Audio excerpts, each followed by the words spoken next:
নামাজ, রোজা, সদাকার চেয়েও বেশি ফজিলতের একটা আমল আছে।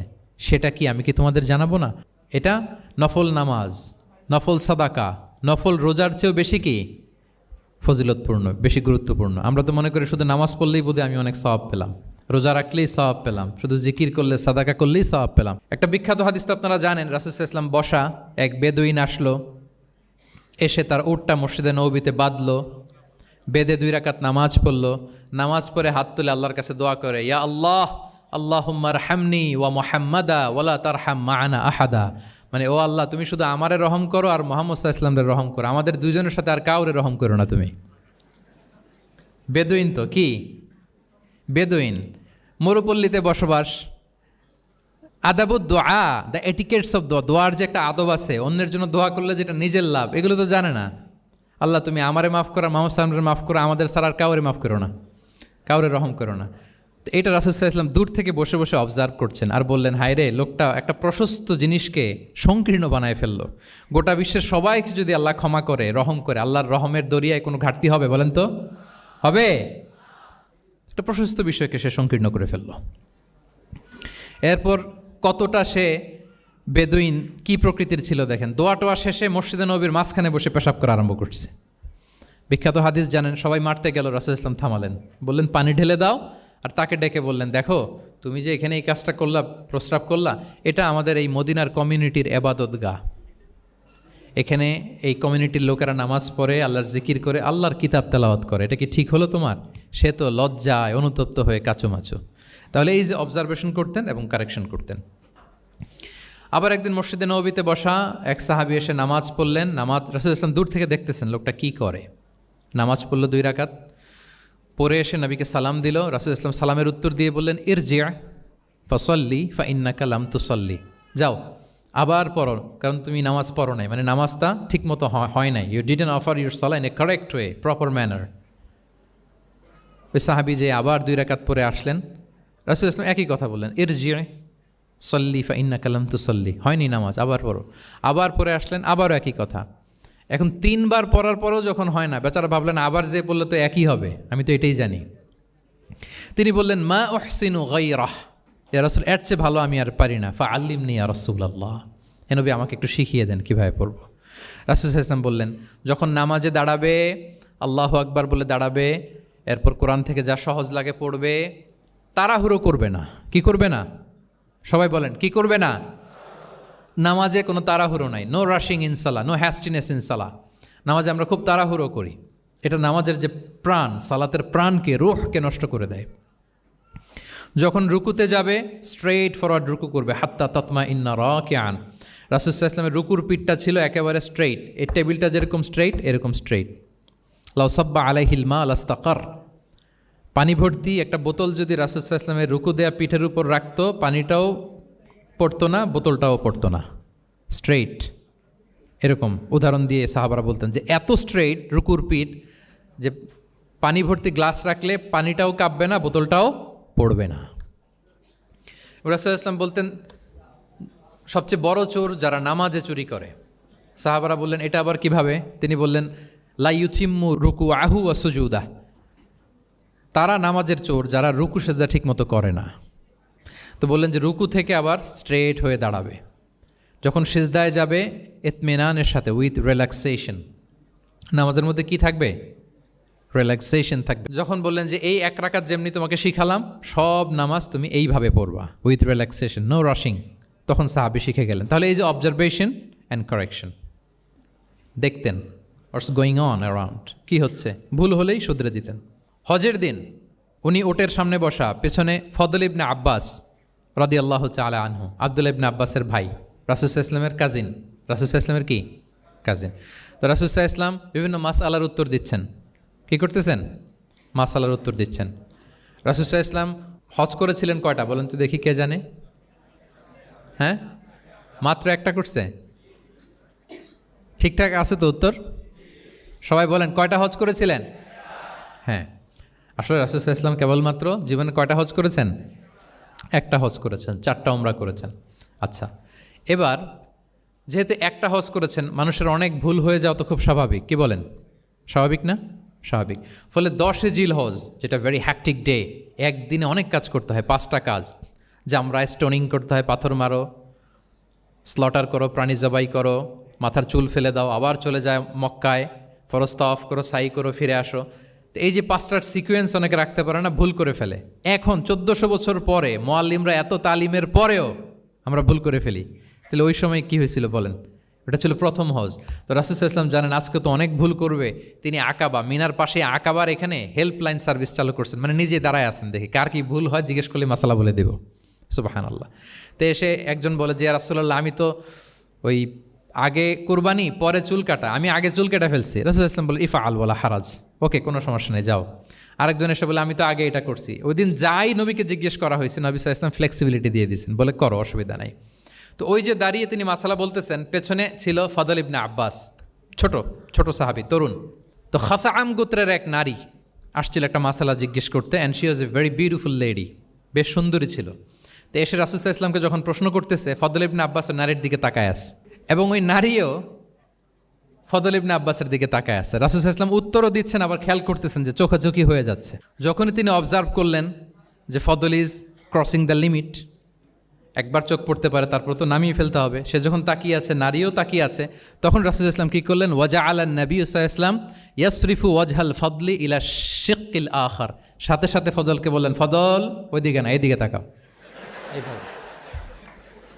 এটা সরাসরি হাদিসের অনুবাদ করে শোনাচ্ছি, আমার পক্ষ থেকে না, আমি বুখারীর হাদিস। ফাজা আলা ইয়াসরিফু ওয়াজহাল ফদলি, ফদল ইবনে আব্বাসের চেহারাটা রাসূল সাল্লাল্লাহু আলাইহি ওয়াসাল্লাম ঘুরিয়ে ফেললেন যে ফদল ওইদিকে তাকানো যাবে না, এদিকে তাকাও। ফদল রাদিয়াল্লাহু তাআলা আনহু নিজেকে সামলে নিলেন। এই যে this is the point, observation. এটা কি বলে? Observation and correction. রাসূল ইসলাম he was a very good observer, what's going on around, কী চলতেছে সব দিকে চোখ কান খোলা। বাংলায় কি বলে? বাংলায় বললে বুঝবেন ভালো, চোখ কান খোলা রাখতে হবে।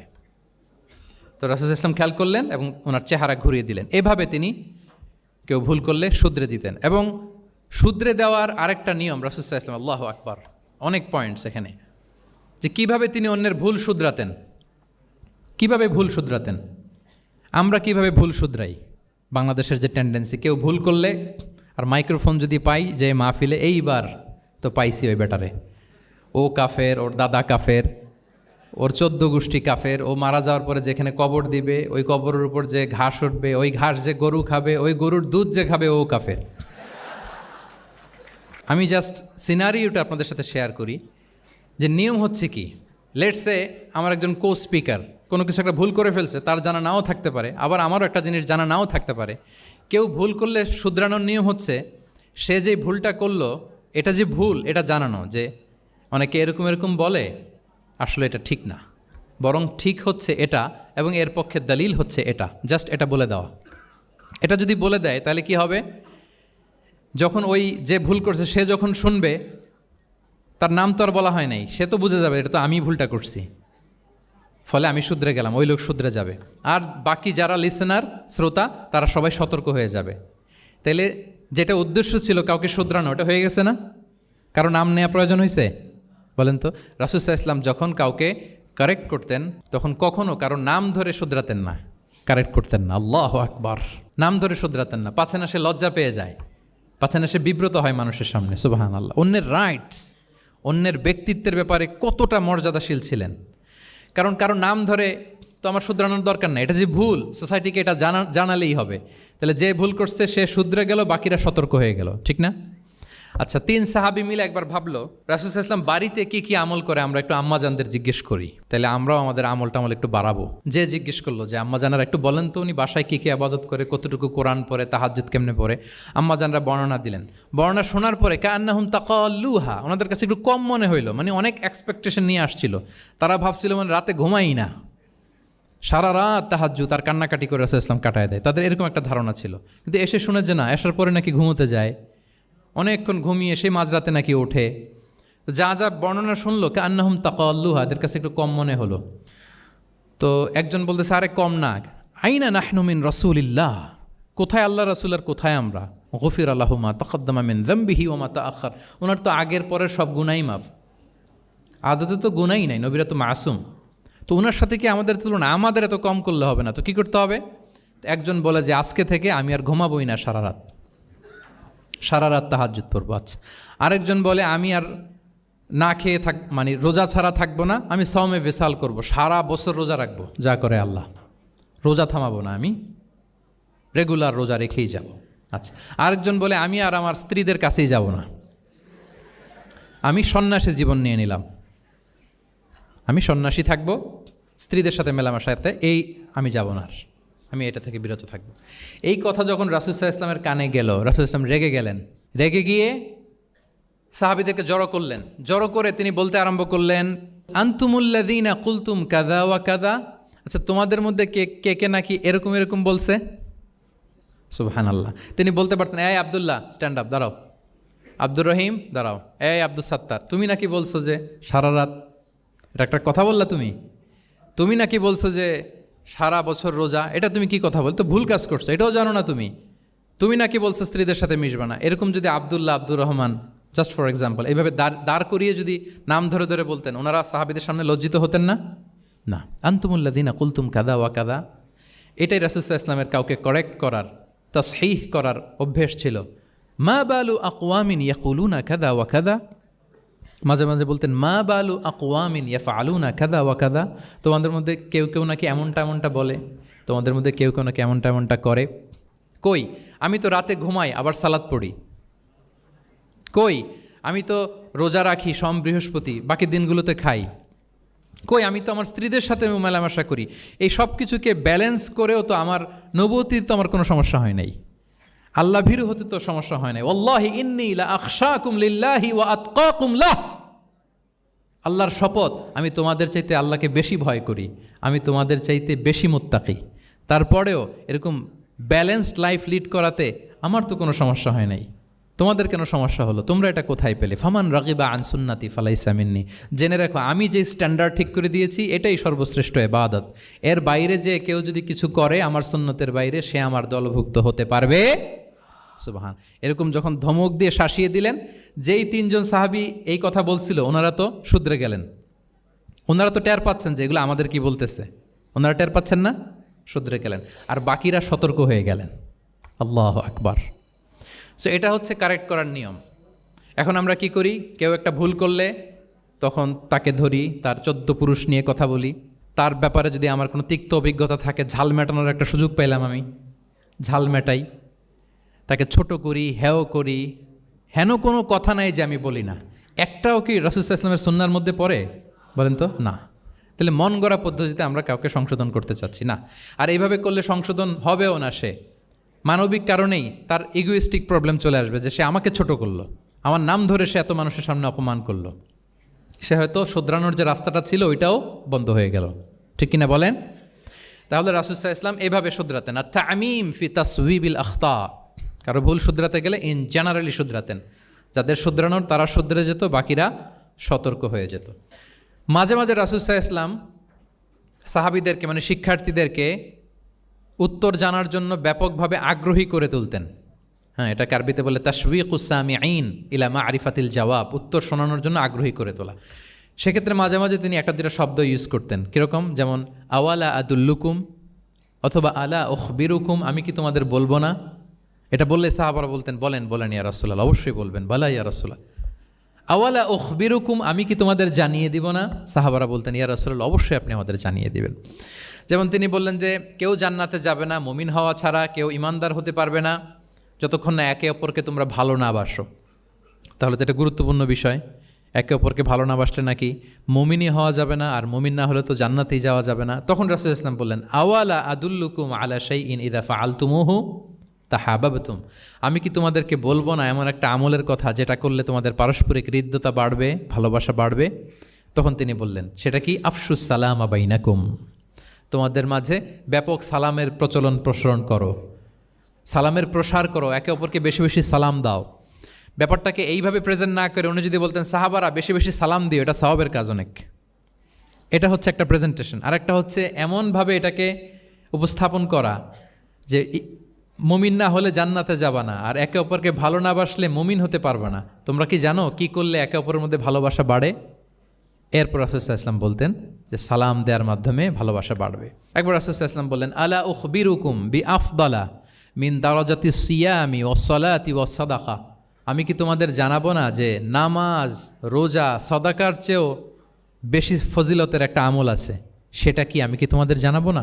সাহাবারা বললেন কওলু বালা ইয়া রাসূলুল্লাহ, হে আল্লাহর রাসূল অবশ্যই জানাবেন, অবশ্যই জানাবেন, কারণ নামাজের চেয়েও বেশি গুরুত্বপূর্ণ, সাদাকার চেয়েও বেশি গুরুত্বপূর্ণ, সিয়ামের চাইতেও বেশি গুরুত্বপূর্ণ আমল, সেটা কি?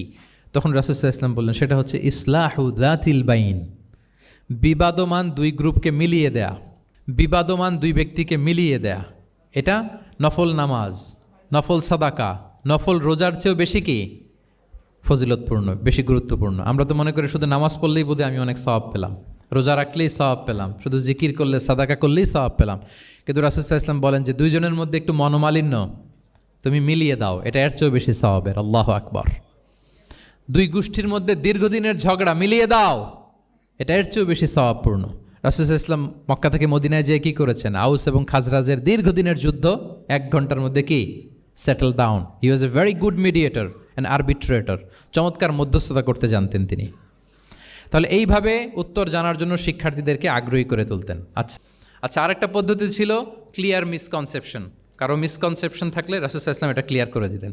এক সাহাবী মনে করতেন ভালো জামা পরলে বুঝি অহংকার হয়। তিনি খুব সুন্দর ছিলেন দেখতে, খুব ভালো পোশাক পরিচ্ছদ পরতে পছন্দ করতেন। তিনি একবার বললেন, ইয়া রাসূলুল্লাহ, ভালো পোশাক পরলে কি অহংকার হয়? রাসূল সাল্লাল্লাহু আলাইহি ওয়াসাল্লাম বললেন, না। ইয়া রাসূলুল্লাহ, আমি ভালো জুতা পরতে পছন্দ করি, এটা কি অহংকার হয়? না, এটা অহংকার হয় না। আমি মানুষকে খুব খাওয়াতে পছন্দ করি এবং আমি চাই আমার চেয়ে যেন কেউ এই কাজে আগাতে না পারে, আমিই খাওয়াবো, এটা কি অহংকার? রাসূল সাল্লাল্লাহু আলাইহি ওয়াসাল্লাম বললেন, না, এটা অহংকার না। অহংকার হচ্ছে আল কিবরু বাতারুল হাক্কি ওয়া গামতুন নাস, অহংকার হচ্ছে সত্যকে প্রত্যাখ্যান করা আর মানুষকে তুচ্ছ-তাচ্ছিল্য করা। সুবহানাল্লাহ। তাহলে এই যে মিসকনসেপশন, সে ভাবছে ভালো পোশাক পরলে এটা অহংকার হয়ে যায়, ভালো জামা পরলে অহংকার হয়ে যায়, এগুলো তো অহংকার হয় না, বরং অহংকার হয় সত্যকে প্রত্যাখ্যান করলে আর মানুষকে তুচ্ছ-তাচ্ছিল্য করলে। তাহলে এই জাতীয় মিসকনসেপশন ইন দ্য সোসাইটি, এটাকে তিনি ক্লিয়ার করে দিতেন। আচ্ছা, রাসূল সাল্লাল্লাহু আলাইহি ওয়াসাল্লাম প্র্যাকটিক্যালি শেখানোর চেষ্টা করতেন। কি করতেন? প্র্যাকটিক্যালি, যেটাকে প্রায়োগিক শিক্ষা, ব্যবহারিক শিক্ষা। অজু করে দেখাতেন, এইভাবে অজু করতে হয়। সালাত পড়ে দেখাতেন, সল্লু কামা রাআইতুমুনি উসাল্লি। সালাত তো হচ্ছে আল আমাল আল মুতাওয়ারাস, এই উম্মার অবিচ্ছিন্ন কর্মধারা। সালাত জিবরিল আলাইহিস সালামকে শিখিয়েছেন আল্লাহ, রাসূল সাল্লাল্লাহু আলাইহি ওয়াসাল্লামকে শিখিয়েছেন জিবরিল আলাইহিস সালাম, রাসূল সাল্লাল্লাহু আলাইহি ওয়াসাল্লাম শিখিয়েছেন সাহাবীদেরকে। এইভাবে অবিচ্ছিন্ন কর্মধারা, আরবিতে বলে আল আমাল আল মুতাওয়ারাস। এবং রাসূল সাল্লাল্লাহু আলাইহি ওয়াসাল্লাম বলতেন সল্লু কামা রাআইতুমুনি উসাল্লি, আমাকে যেমনি সালাত পড়তে দেখো এইভাবে পড়ো। হজের ক্ষেত্রেও বলেছেন খুদু আন্নি মানাসিকাকুম, হজের বিধানকে দেখে নাও। একবারই তো হজ করেছেন, হাতে কলমে প্র্যাকটিক্যাল গাইডলাইন দিয়ে শিখিয়েছেন। এবং সাহাবারা ভুল করে কিনা মাঝে মাঝে শুনতেন, যেটাকে আরবিতে বলে কেরাতু তিলমিদা আলা শেখ। আব্দুল্লাহ ইবনে মাসউদ রাদিয়াল্লাহু তাআলা আনহুকে রাসূল সাল্লাল্লাহু আলাইহি ওয়াসাল্লাম একবার বললেন, আব্দুল্লাহ একটু তেলাওয়াত করো তো। তিনি বললেন, আকরাউ আলাইকা ওয়া আলাইকা উনজিল, হে নবী আমি আপনার সামনে দাঁড়ায় তেলাওয়াত করব, আপনার উপর কোরআন নাজিল হয়। রাসূল সাল্লাল্লাহু আলাইহি ওয়াসাল্লাম বললেন যে ইন্নী উহিব্বু আন আসমাআহু মিন গায়রি, হে আব্দুল্লাহ ইবনে মাসউদ, আমি কোরআন তেলাওয়াত তোমাদেরকে শোনাতে যেমনি পছন্দ করি, তোমরা কেউ পড়বা আর আমি শুনবো, এটাও খুব পছন্দ করি।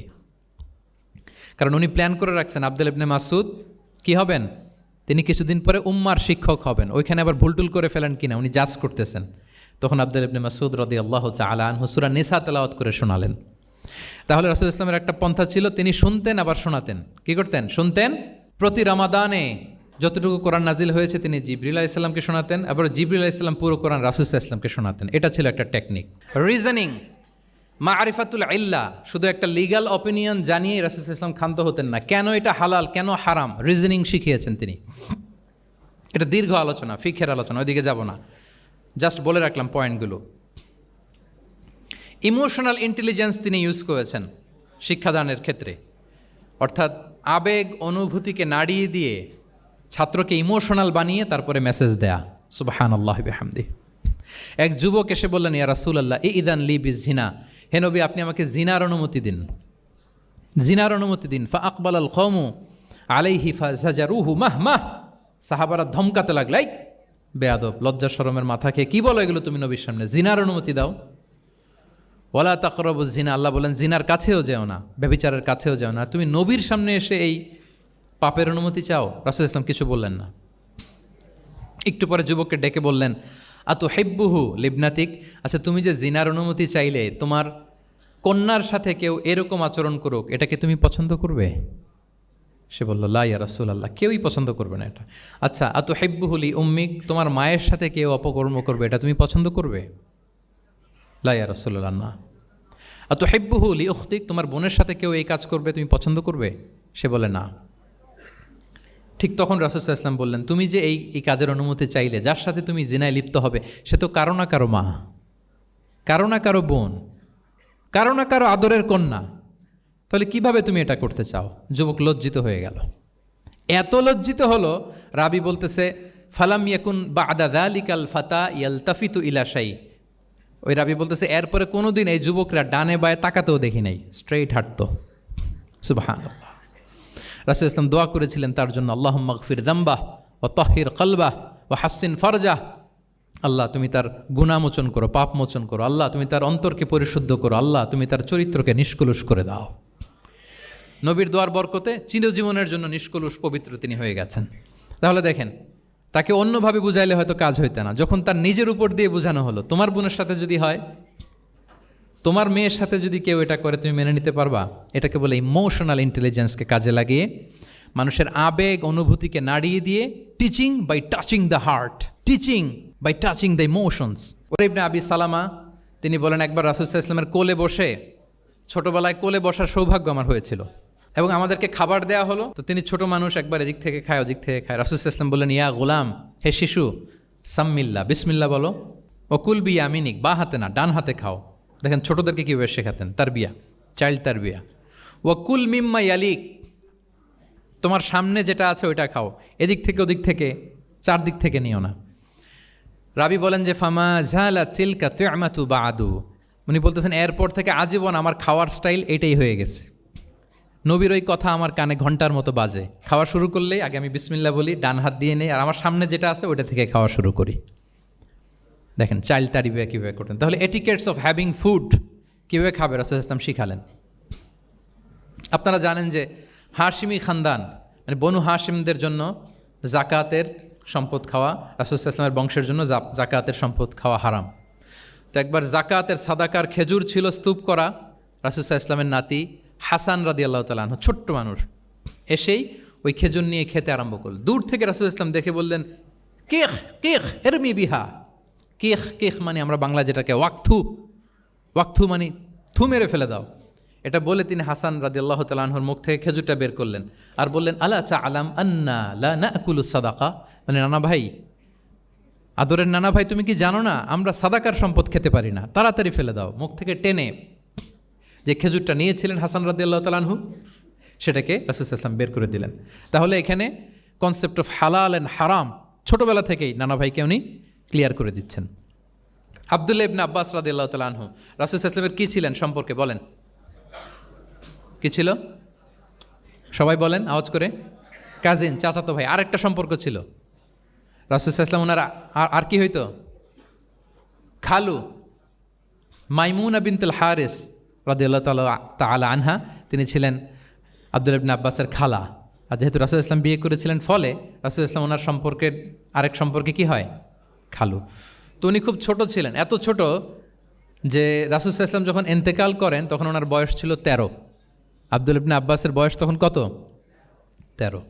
তো ফলে ছোট মানুষ প্রায় খালার বাসায় রাতে থাকতো এবং রাসূল ইসলামের আশেপাশে ঘুমাতো। একবার রাসূল ইসলাম ওয়াশরুম করতে গেলেন দূরে, এবং রাসূল ইসলামের অভ্যেস ছিল ওয়াশরুম সেরে এসেই অজু করতেন। তো উনি এসে দেখে ওনার অজুর পাত্রে কে যেন পানি রেখে দিচ্ছে। জিজ্ঞেস করলেন কে রেখেছে?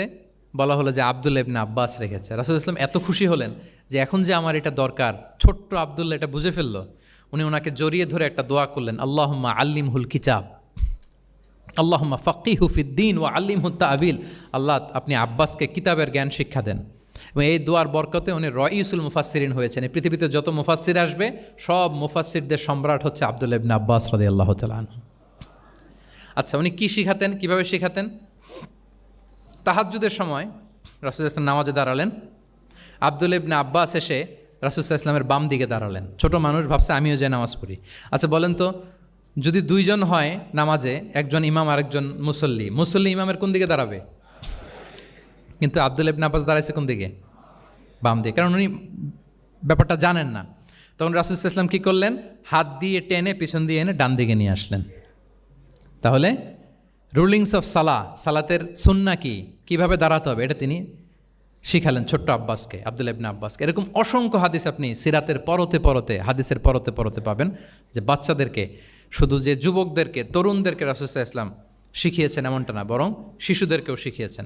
এইভাবে রাসূল সাল্লাল্লাহু আলাইহি ওয়াসাল্লাম এমন এক শিক্ষা পদ্ধতি আমাদের জন্য উপহার দিয়েছেন, যেটার মধ্য দিয়ে তিনি শ্রেষ্ঠতম প্রজন্ম, the best generation ever on earth, যেটা আমি শুরুতে বলেছি, এবং তার ধারাবাহিকতা এর পরের প্রজন্মকেও শ্রেষ্ঠ প্রজন্ম বলা হয়েছে। এর পরের প্রজন্ম, তিনটা জেনারেশন এই শিক্ষার, এই ওহির জ্ঞানের শিক্ষার ছোঁয়ায় তারা শ্রেষ্ঠ প্রজন্ম হয়েছে।